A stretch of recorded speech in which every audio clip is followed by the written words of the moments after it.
Amigos de Venezuela Adentro, qué bueno nuevamente estar aquí con todos ustedes para nuestro foro. El día de hoy hemos invitado a una queridísima y admiradísima, respetadísima colega como es Lizeth Boone. Ella es parte del equipo de Armando Info.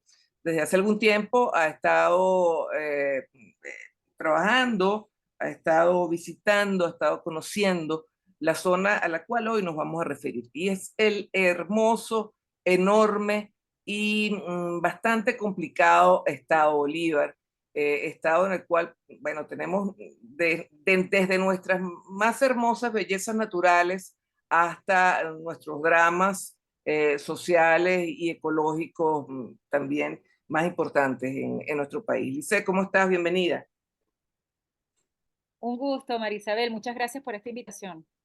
Bueno, hemos querido hablar del Estado Bolívar porque, bueno, siempre es recurrente, vimos lo que acaba, bueno, que pasó hace semana y tanto en esta mina, en el Estado Bolívar. No es la primera vez que sucede, pero hay una suerte de hermetismo acerca de lo que allí pasa, ¿no?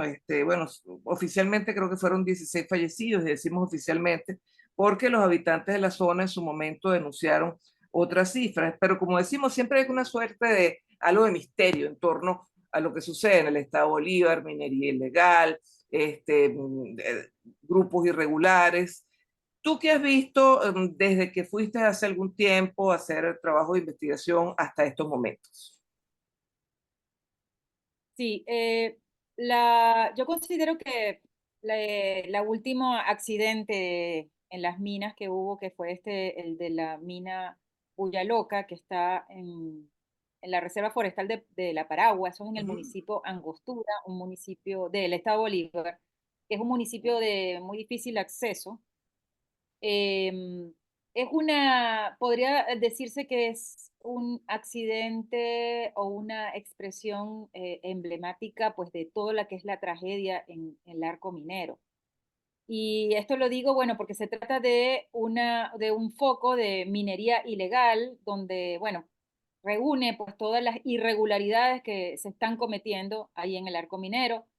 Esto es y eso, está en un municipio que forma parte pues de lo que es el cinturón minero, aparentemente o formalmente pues es una zona en la que hay licencia pues de explotación del oro, pero ahí están ocurriendo, la manera como está ocurriendo, como se permite que se realice esa explotación es lo que está lleno de irregularidades. La bulla loca, que además estaba explotándose desde mediados del año pasado, es una mina a cielo abierto y que, bueno, digamos, este movimiento que hay de explotación y que atrae a mineros artesanales de todas partes del país, no solamente ahí de la zona. Esto, bueno, cuando ocurre, lo que pasa es que grupos irregulares, los que tengan, por ejemplo, más poder o más fuerza, toman el control de esta veta de oro que aparece, pues, y que comienza a ser explotado. Entonces, estos grupos irregulares, eso, toman el control, a veces hay enfrentamientos y por eso es que vemos allí por el control de estas minas, y todo esto con la anuencia de los militares, ¿no? Que están en todas estas zonas. Esto es como un modus operandi que ocurre en cada bulla, en cada veta que aparece de oro, sobre todo estas de mina de cielo abierto, en la que, bueno, llegan un enjambre de personas a explotar, pero dentro de estas minas hay unas dinámicas y hay unas reglas, ¿no? Que hay que seguir. No es que todo el mundo llega allí y con pico y pala va a extraerlo. Allí en la Bulla Loca, como era una mina de cielo abierto, mucha gente se acercaba, familias también, mujeres, Wow. niños. Se instalan allá, se instalan esos campamentos improvisados, que también los vimos en los videos. Pero ya cuando toman el control, todas las bandas, estas criminales, dan como cuotas para la explotación. No todo el mundo puede, bueno, tomar lo que le dé la gana. O sea, tienen que, Pero perdona, lo que exploten tiene que pasar por manos de estos grupos, primero, sí, un sí. porcentaje. Por ejemplo, la manera de controlar ahí en la Bulla Loca era, por ejemplo, de extraer sacos de material aurífero. ese saco, no podías, por ejemplo, era uno por persona Ujú. o dos por persona. Tenían una cuota allí y una vez que llenas eso, te tienes que salir y entra otro minero. Entonces, bueno, eso es por turnos, eso es 24 horas, hasta que se agote esa mina. Wow. Y luego los molinos, por ejemplo, que son donde se procesa el oro no está como, bueno, como podemos ver, o como ocurría antes, que con una simple batea estaba en la superficie, eso ya se acabó, sino que en esas arenas, en esas rocas, está el mineral, el metal, digamos, y tiene que ser procesado. Entonces, para eso se requiere el mercurio que está en estos molinos. O sea, hay Ujú. un procesamiento allí que requiere el mercurio para amalgamar el oro y separarlo de la tierra, de la arena. Entonces, allí también tienen que pagar una cuota a estos mineros artesanales, un porcentaje de lo que saquen Wow. allí. Eso puede ser al que controla, al dueño temporal, pues, del que maneja esa mina, de esa banda criminal, y eso puede ser un porcentaje que es como una especie de impuesto, ¿no? De 30% de lo que extraes. Estamos Wow. hablando, bueno, de pocas gramas. O sea, es una situación terrible. Lo más terrible, bueno, es el drama social que está ocurriendo aquí. Pero ya va, antes que entremos en el drama social, ¿por qué? Porque ya el drama social es un capítulo terrible, pero antes de entrar a eso, esa zona, bueno, hay militares allí, ¿no? En teoría, uno va para Tumeremo y de allí a la Gran Sabana y todos son puestos militares. O sea, no lo saben que eso está pasando. Para que tengas una idea, desde Puerto Ordaz hasta La Paragua son como 4 horas, o sea, Ujú. que es como el poblado más cercano, ahí del municipio de Angostura del estado Bolívar. Y luego de allí hasta la Bulla Loca son como 6 horas más y tienes que agarrar una lancha, un bote, una embarcación, porque tienes que cruzar ríos. O sea, que es de muy difícil acceso. Y también este tema del acceso podría explicar el por qué no ha habido más escándalo con la bulla loca. O sea, estamos hablando que, bueno, oficialmente murieron tapiadas 16 personas, Ujú. pero podría haber más. Y cuando decimos que hay más es porque, bueno, no solamente los que estaban presentes allí, los compañeros mineros que lo denuncian, sino que uno se puede preguntar por qué no están los familiares ahí reclamando los cuerpos. Estos se podrían clasificar o identificar como personas desaparecidas, pues porque, bueno, no se sabe nada, ya se terminaron las labores de rescate, y es porque también hay mucho miedo de denunciar. Ujú. Y aparte de eso, porque muchos de estos mineros van a volver a la mina, no tienen otro medio de subsistencia. Entonces, bueno, como para no meterse en problemas, entonces no lo denuncian. Entonces podría haber más, no hay un censo, no se Imagínate. sabe cuántas personas ahí están trabajando. Tenemos esas imágenes que nos dejaron los videos, pero... Y bueno, todo esto se hace con la anuencia del Estado. O sea, está todo este trayecto que te he dicho para llegar hasta allí, o sea, está también vigilado por militares. Y se trata además de una zona, un área protegida, o sea, es una reserva forestal en la que está prohibida además, está prohibida la minería ilegal, o sea, está absolutamente prohibida. ¿Por qué se permite? Entonces, bueno, salen las autoridades del Ministerio de Defensa a decir bueno, que se ha controlado, han evacuado a hasta ayer eran como 1.700 personas de allí.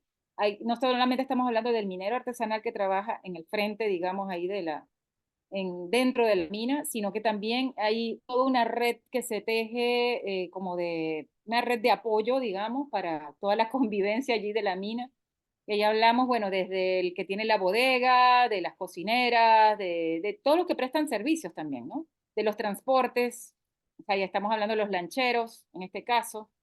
En otras minas son los que transportan, bueno, con motos. Y así, toda esta, digamos, esta red, al parecer, bueno, ha sido evacuada según las autoridades. Pero esto, están al tanto y dicen, bueno, es como si se estuvieran enterando que hay explotación ilegal del oro y resulta Claro, que... es esta, pero también hay otras. Y como tú dices, y ahora sí me encantaría entrar en el tema del drama social, que por cierto la Universidad Católica de allá de Puerto Ordaz ha trabajado muchísimo esto, el drama social y lo que esto genera. Mucha gente que incluso se ha ido de Puerto Ordaz hacia las minas, muchos profesores, muchos maestros, porque bueno, es allí donde tienen su modo de vivienda, pero no es precisamente un ambiente sano. No, para nada. Allí muchos profesionales, por ejemplo, de las empresas básicas, que bueno, que cayeron en este colapso y casi la inactividad, ¿no? Prácticamente la inactividad en algunos casos de algunas empresas. Bueno, eso, se quedaron sin trabajo y muchos han ido a trabajar a las minas, no necesariamente como mineros artesanales expuestos a todos estos riesgos, estos peligros, eh, y, sí, de peligros de eso, de derrumbes, además de enfermedades, ¿Mm? sino que también están las plantas de cianuración. Estamos hablando de, estas son plantas industriales que estaban en el plan del gobierno, pues de todo lo que era este proyecto de megaminería, que es el arco minero del Orinoco, de instalar muchas plantas industriales para procesar el oro. Se utiliza también cianuro, pero digamos que se saca aún mayor provecho en ese procesamiento del oro con todo este material aurífero que va quedando de lo que sacan en las minas artesanales, ¿no? Pero esto no ha ocurrido porque el proyecto era instalar, crear empresas mixtas con empresas o otros países o empresas extranjeras en las que hubiese una participación mayoritaria pues, del Estado venezolano 51-49, por ejemplo, para encargarse de estas operaciones. Pero al final solamente quedó una empresa mixta. Se instalaron algunas plantas de cianuración. El complejo más grande es el complejo Domingo Sifontes, que está en el Callao, ¿Mm? pero no se conoce nada absolutamente, se ha manejado con absoluto secretismo, no tenemos ni la menor idea de cuánto se está produciendo allí Y y allí, están allí activadas estaría todas las plantas. Minerven, en teoría, ¿no? Exacto, está Minerven, que además es como la que quedó, según la ley, encargada de recoger, o sea, de recibir todo ese oro que se produce en el arco minero para luego ser reportado al Banco Central de Venezuela. Pero tampoco conocemos, no rinden cuentas de esto. Bueno, pero en estas plantas de cianuración también han ido a trabajar muchos de estos profesores, profesionales, empleados, clase media, que se fue se quedó sin trabajo en Puerto Ordaz y se ha ido a trabajar allí. Pero también es completamente irregular, no hay ningún censo, no hay ningún contrato, se paga en efectivo, o sea, con dólares, no hay ningún balance allí, no hay absolutamente nada. Así funcionan. Estas son en las empresas formales. Bueno, y ni hablar entonces en las minas. Pero, ¿qué es lo que también pasa? Bueno, aquí en el arco minero del Orinoco, con todas estas minas, que son muchísimas de ellas ilegales, porque están, eso, no hay ningún control allí, y eso, están manejadas por bandas criminales, ha traído a personas, a trabajadores temporales de todo el país, incluso de los países vecinos, o sea, hablo de Guyana, de Colombia y de Brasil, que han ido a trabajar allí. Entonces hay la presencia pues de migrantes, también está esto, el fenómeno de la migración interna, sobre todo se han ido para el arco minero y ha habido la población, bueno, se ha desbordado y por ende también los servicios públicos, entonces hay un colapso de los servicios, el caso, por ejemplo, del Callao, tienen 4 años sin que le llegue el agua por las tuberías, o sea, no hay agua, no tienen Pero si Cantebé, o sea, esa es la zona de mayor recursos hídricos del país. sí. El río, por ejemplo, el Yuruari se perdió, o sea, o sea, no es potable, no es utilizable. El Se, agua que están usando en el Callao se viene perdió porque por el uso del mercurio. sí, Wow. sí, sí, sí. Porque no solamente el tema de todo lo que, la sedimento, perdón, los residuos que pueden, que se producen, que produce la explotación minera, todas estas plantas de cianuración y toda la minería artesanal, digamos, la pequeña minería que se practica allí, sino también por la sedimentación. Hay una sedimentación muy grande, que eso lo vemos sobre todo más agudizado en el río Caroní, sobre todo cuando se está ya desembocando en el lago Guri.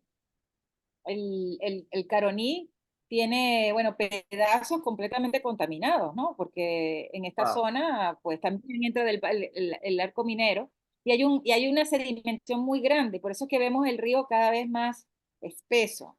Todas las aguas están cada vez más espesas. Por cierto, en los alrededores de Canaima, de la prístina, otra prístina Canaima, también. O sea, estamos viendo cada vez más los ríos alrededor de Canaima, entre ellos el de la Paragua, con este color marrón, pues muy sedimentado, con mucha sedimentación. Y también con estas lagunas como de un verde radioactivo, ¿no? Que son Ujú. todos los residuos de estos químicos que se utilizan pues para Recuerdo, procesar el oro. recuerdo tu trabajo inicial hace ya unos años y mostrabas las cercanías a Canaima, precisamente. Eh, Sí, no sé si a través de satélite han visto si estas zonas de explotación han crecido, si se han mantenido, si han mermado. sí, sí. Uno conversa, hace poco conversé con lo que es la Asociación de Campamentos de Canaima y ellos nos confirmaban que con la reactivación del turismo en Canaima, con la apertura de algunos campamentos nuevos que ha habido allí, muchos de los indígenas eran la principal mano de obra, bueno, de todos estos proyectos turísticos que hay allí en Canaima, han regresado, o sea, se han regresado de las minas que están presentes, minas ilegales, en Canaima. En Canaima, sobre todo, funcionan las minas o sea, la explotación es mediante balsas, ¿no? Que son las embarcaciones que están en los ríos y bueno, y arenas del sedimento, pues del pozo, del lecho de los ríos. Y bueno, muchos de estos, además mucha gente joven, muchos indígenas jóvenes que se habían además formado pues para, para trabajar en turismo, con la caída del turismo en la zona se habían ido a las minas porque era como la principal fuente de ingresos, pues de trabajo. Ujú. Y con la reactivación han regresado muchos, pero las imágenes satelitales que se siguen recogiendo indican que la actividad minera continúa en Canaima, Ujú. continúa en el río Carrao, continúa a pocos kilómetros, a unos 20 kilómetros del Salto Ángel, están Imagina. allí presentes. Ah, De hecho, todas las rutas turísticas que antes se hacían, bueno, ya no pasan por allí, ya no hay como paseos por ciertas zonas donde están presentes esas balsas mineras. mm. Y en el caso de Canaima, hay un tema, bueno, que reviste mayor gravedad, digamos, porque allí están participando indígenas. Están participando indígenas pemones que, bueno, tienen como el mandato natural de ser los custodios de la naturaleza. Siempre los pueblos originarios están vinculados a la tierra y lamentablemente está ocurriendo esto, que son los que participan y explotan en esta zona. Pero También seguramente por el tema también económico, ¿no? Porque si así antes es, era el turismo, bueno, a lo mejor se ha reactivado, pero a lo mejor no a los niveles de años anteriores. Y bueno, también hay un drama sí, social, falta de atención y todo es muy caro. Eso también creo que es bueno explicárselo a la audiencia.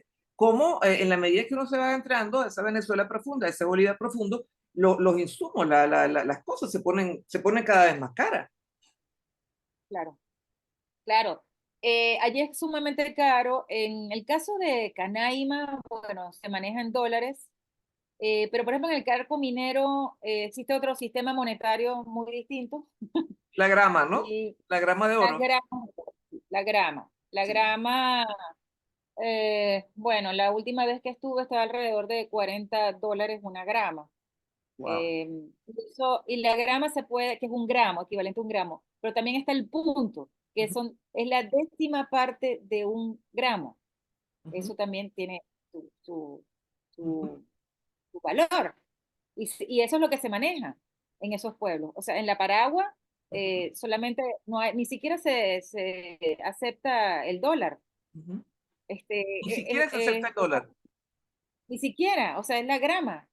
Muchos pueblos no llega ni el dólar y no lo aceptan porque es más difícil de cambiar.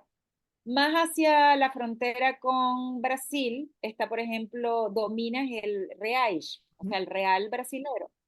No aceptan tampoco el dólar, porque al final en el cambio, la tasa de cambio, bueno, sales perdiendo, ¿no? Entonces lo que se maneja es la grama, el oro. Estamos hablando también de un contexto que no está bancarizado, o sea, no hay banca, no hay cajeros automáticos, no hay nada.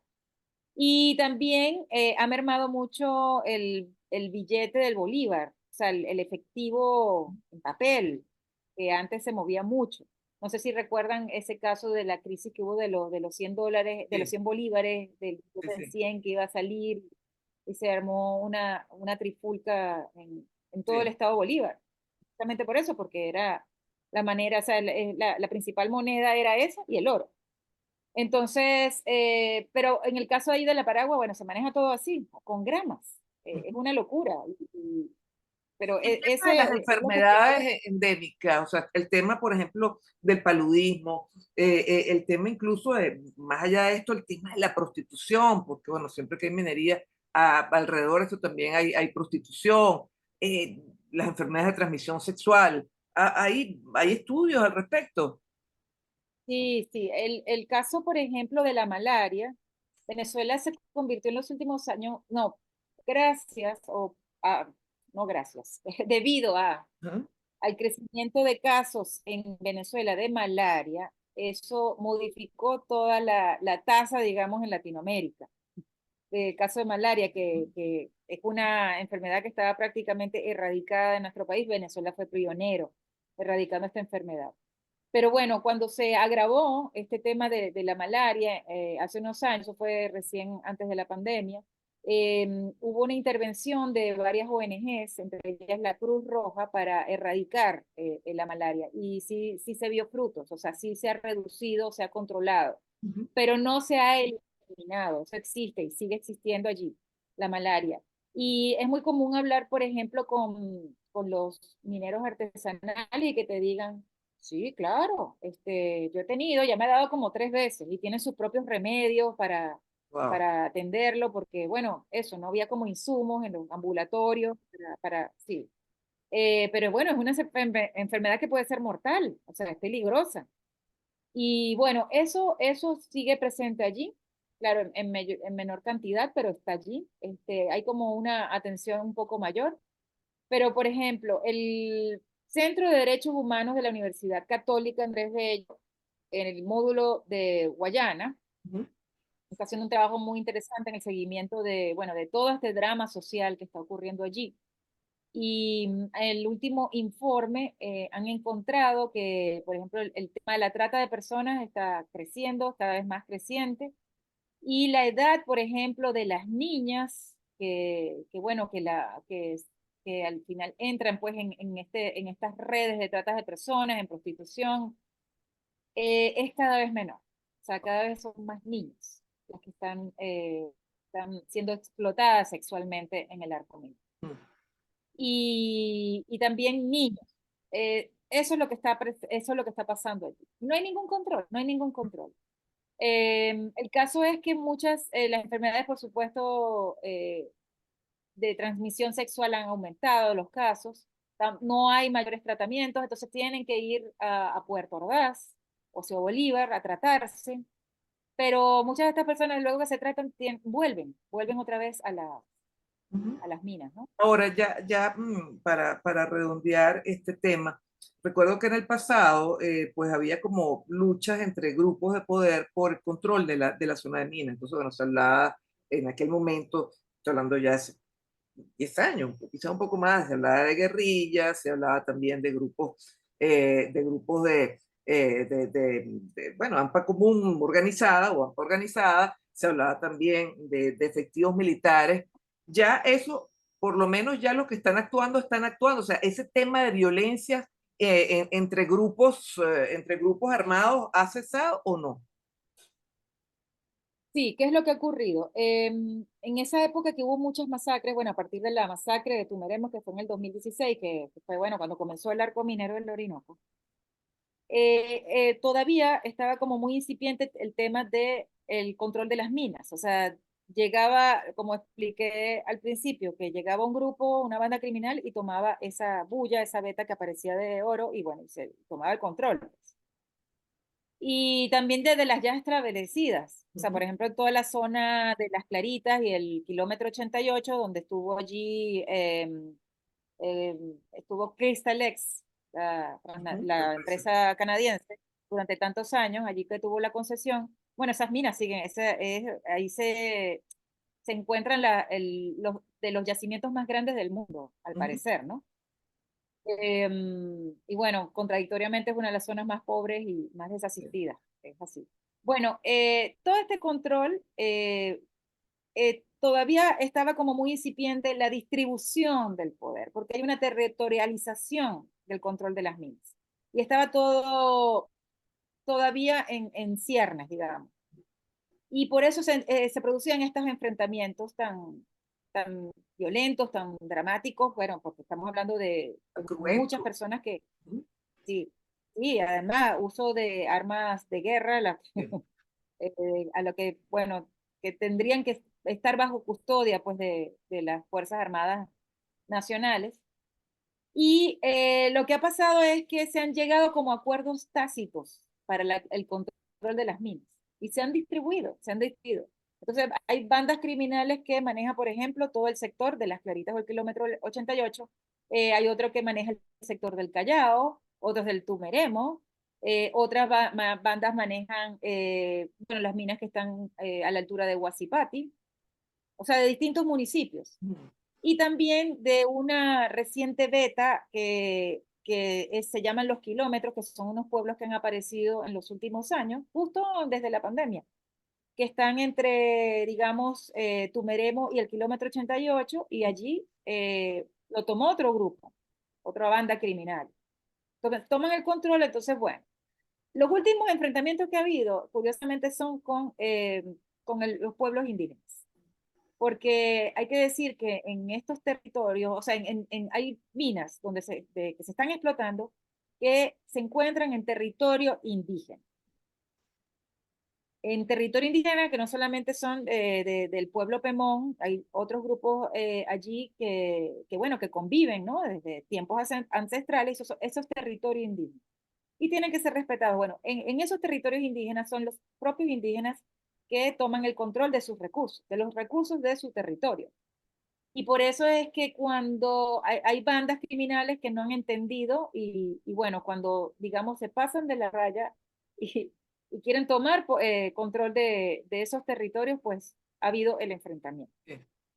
Pero por eso es que no hemos escuchado otras matanzas y otras masacres como las que conocimos, como la que ocurrió pues en el 2016 con la masacre de Tumeremo.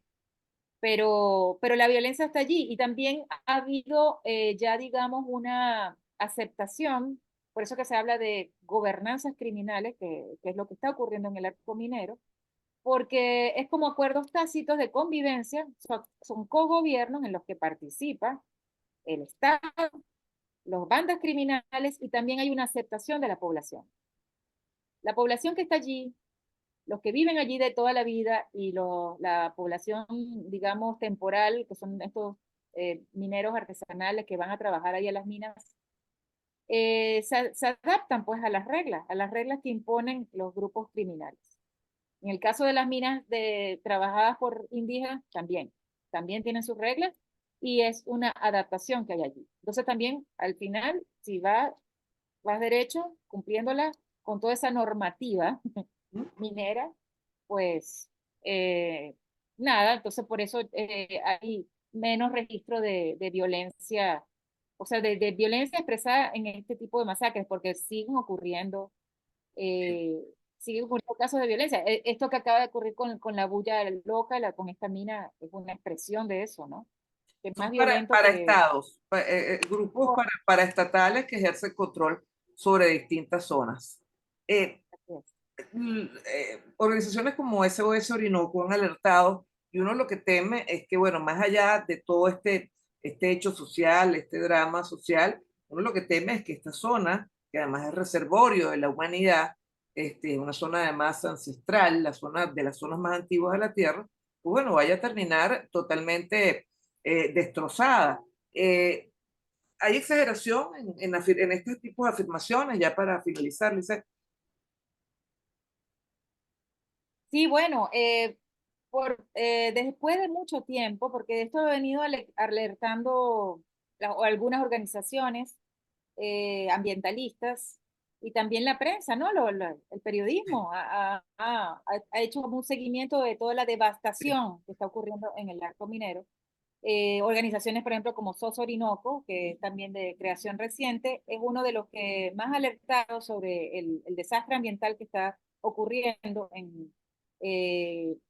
por la acción pues, del arco minero del Orinoco, y ha elevado toda esta denuncia a instancias internacionales. O sea, por primera vez, después de mucho tiempo, en los últimos años ya se está conociendo el, el, todo el drama y la tragedia del arco minero del Orinoco y todo lo que está produciendo en lo que es la Amazonía venezolana, porque no olvidemos eso, sí, todo está operando en una zona que debería estar protegida sí, porque bueno, es reservorio no solamente de Venezuela o de la Amazonía venezolana, sino de la humanidad. sí. Entonces, esto está ocurriendo y por primera vez hay como unos alertas y hay un interés en saber qué es lo que está pasando. Ahora, llama mucho la atención que, por ejemplo, la UNESCO, que declaró a Canaima como patrimonio mundial, o sea, de la humanidad, Sí. todavía algo, no sé qué es lo que pasa, que no han terminado de visitar, o sea, una comisión para visitar, para evaluar, ¿no? El estado en el que se encuentra este Canaima. Porque sí ha ocurrido, por ejemplo, con el caso del otro patrimonio universal que tenemos en Venezuela, de la UNESCO, que es Falcón, Ujú, Coro, la ciudad de Coro, sí. sí han venido comisiones a evaluar y han ya alertado que hay un peligro. El caso de Canaima está en el color, en ese termómetro, ¿no? De amenazas en el color anaranjado, Ujú, pero debería estar en rojo, sí. pero hasta ahora no ha ocurrido. Entonces, bueno, no sabemos qué está pasando allí porque denuncias ha habido, o sea, se ha denunciado y bueno, todavía no ha habido una respuesta, digamos, de esta instancia internacional. Bueno, Pero esto no, todas estas organizaciones se mantienen en la denuncia permanente y, y bueno, yo creo que, claro, es una opinión bastante personal, pero creo que de la justicia en Venezuela no va a ser posible. En el caso del arco minero va a tener que ser la justicia internacional la que intervenga en todos los crímenes pues, que se están cometiendo en el arco minero del Oriente. bueno, muchísimas gracias, Lice, por estos minutos que nos dieras y bueno, como siempre te leemos, te seguimos, te respetamos, te queremos mucho y bueno, nada, estamos en contacto. Ahí estaremos contigo, atenta a todos los trabajos que hagan desde Armando Info. Un abrazo Gracias, claro que sí, un abrazo. y un abrazo a todos los que se conectaron. Nos vemos próximamente. Chao.